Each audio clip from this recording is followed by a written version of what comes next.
तो multi processor scheduling में simple है क्या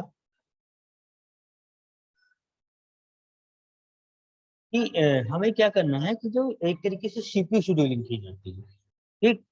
और जो इसके पहले हम लोगों ने जो पढ़ा है वो एक तरीके से प्रोसेस शेड्यूलिंग होती है, ठीक है। तो इसमें हम लोग क्या करते हैं, प्रोसेसर की शेड्यूलिंग करते हैं, और उसमें क्या है कि हम लोग प्रोसेस की शेड्यूलिंग करते हैं। लेकिन अल्टीमेटली अगर देखा जाए तो जो एग्जीक्यूशन है that is done by processor, ठीक, या सीपीयू। तो होगा क्या कि जैसे जैसे से प्रोसेस एंटर करते जाते हैं, प्रोसेस की शेड्यूलिंग करते हैं, तो जो ऑक्यूपेशन ऑफ प्रोसेस है विद द सीपीयू वो भी क्या होता है, एक तरीके से शेड्यूल हो जाता है, सीपीयू शेड्यूल हो जाता है, क्लियर।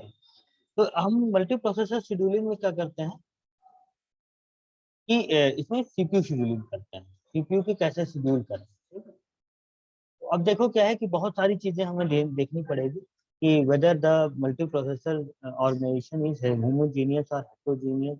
होमोजेनियस प्रोसेसर का मतलब क्या है कि इफ दे आर मींस क्या है, simple, they are sharing the same memory location. तो इसका मतलब क्या है, यूनिफॉर्म मेमोरी एक्सेसिंग यूज करना वो, ठीक है। एसिमेट्रिक मतलब तो नहीं है, ठीक है। Means only one processor access the system data accessor elevating the need of data sharing. Symmetric multi processor तो नहीं है। सिमेट्रिक मल्टी प्रोसेसिंग का मतलब क्या है कि सारे के सारे क्या है, जो प्रोसेसर हैं वो एक ही मेमोरी को यूज कर रहे हैं। तो इसमें क्या होता है कि अगर देखोगे आप तो क्या होता है, each processor is self scheduling, ठीक है। और all processor in common ready queue और each has its own private queue of ready processor. तो इसमें क्या होता है, सिमेट्रिक मल्टी प्रोसेसर में जितने प्रोसेसर होते हैं सबका अपना रेडी क्यू होता है।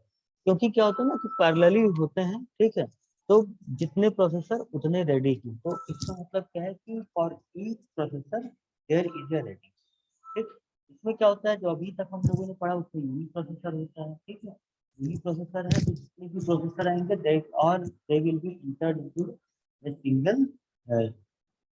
सिंगल क्यू, ठीक है। लेकिन मल्टी प्रोसेसर में क्या होता है, ईच प्रोसेसर ओन क्यू, ठीक है। तो क्या होगा अब सबके अपने रेडी क्यू हैं, तो क्या होगा, हर एक प्रोसेस का अपना क्या होगा, सेल्फ शेड्यूलिंग, ठीक है। देखो क्या है कि अगर हम लोग मल्टी प्रोसेसर शेड्यूलिंग देखें तो हमें we have to definitely have the knowledge of processor affinity. Processor affinity का मतलब क्या है कि जितने भी प्रोसेस हैं that are going to execute और they must have affinity. Affinity का मतलब अट्रैक्शन है या जो भी कह सकते हैं, ठीक। या एक inclined towards a प्रोसेस है, ठीक है। अफेक्शन कह सकते हो, वट, ठीक है। तो there are two type of affinity, soft affinity and hard affinity. तो अगर हम लोग सॉफ्ट एफिनिटी की बात करें तो इसमें क्या होता है, ऑपरेटिंग सिस्टम है जो policy for attempting to keep the process running on the same processor but not guaranteed system is called soft affinity, ठीक है। मतलब क्या है कि एक प्रोसेस एक ही प्रोसेसर के साथ रहा, ठीक, क्लियर। मतलब एक प्रोसेसर एक प्रोसेस एक प्रोसेसर के साथ। लेकिन हार्ड एफिनिटी में क्या होगा, तो allows to specify a subset of process, ठीक है। मतलब क्या है कि हमने कोई फिक्स नहीं कर रखा है, ठीक है। प्रोसेस क्या है कि वो क्या है कि जैसे एक प्रोसेस हुआ, if it is not completed it may switch to another process and so on. So if there are multiple process and multi processor also, then a process have a flexibility to get executed by any one of them. अब देखो क्या है,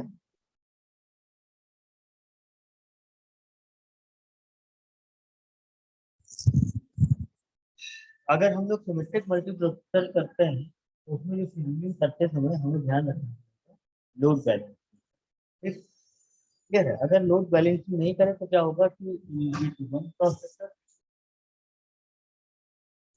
It may possible that one processor has multiple process to execute, and on the other hand, a CPU processor is very less processor.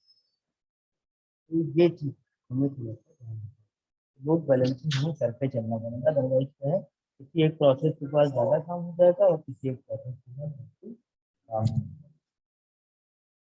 तो अब देखो क्या है कि जो लोड बैलेंसिंग के लिए दो चीजें हम लोग करते हैं, एक पुश माइग्रेशन। तो इसमें क्या है कि पीरियोडिक टास्क से load on each processor and it found.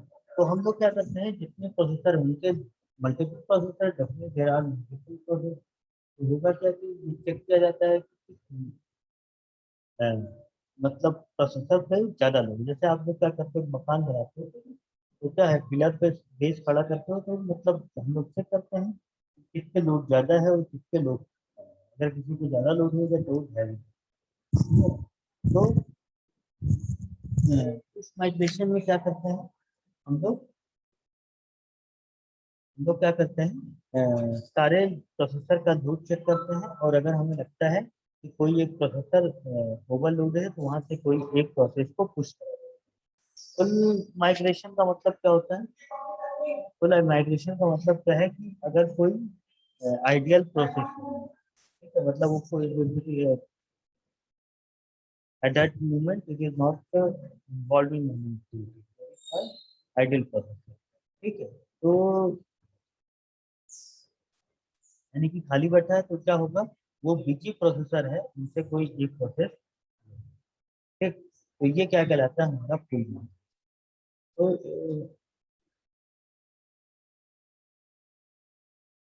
अब देखो क्या है कि जो हमारा शेड्यूलिंग पोर्शन है वो खत्म हो गया,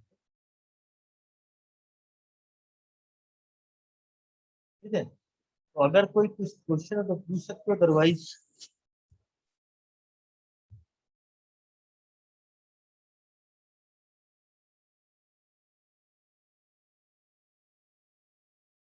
अदरवाइज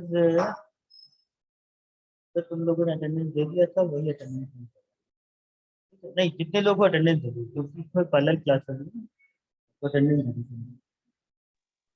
सर नया शेड्यूल आया हुआ है क्या एग्जामिनेशन का? हाँ शायद हमें भी पता चला है अभी, शायद 28 या 29 से prelims है। कुछ अभी मतलब कंफर्म नहीं है, अभी हमने भी सुना है अभी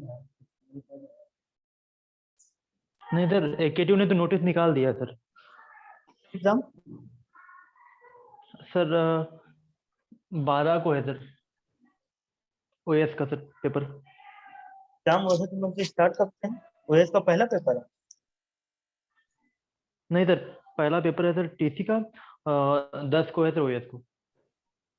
कब से स्टार्ट हो रहा है? 8 से? 6 अगस्त है सर। 6 अगस्त से स्टार्ट हो रहा है? Yes sir. सबने अटेंडेंस दे दिया? Yes sir. देख लो, अगर तो 7 से 8 क्लास लूंगा डेडलॉक की, ठीक है। अगर बंद करे तो ओह, अटेंड करना, नहीं तो ऐसे कोई जरूरत नहीं।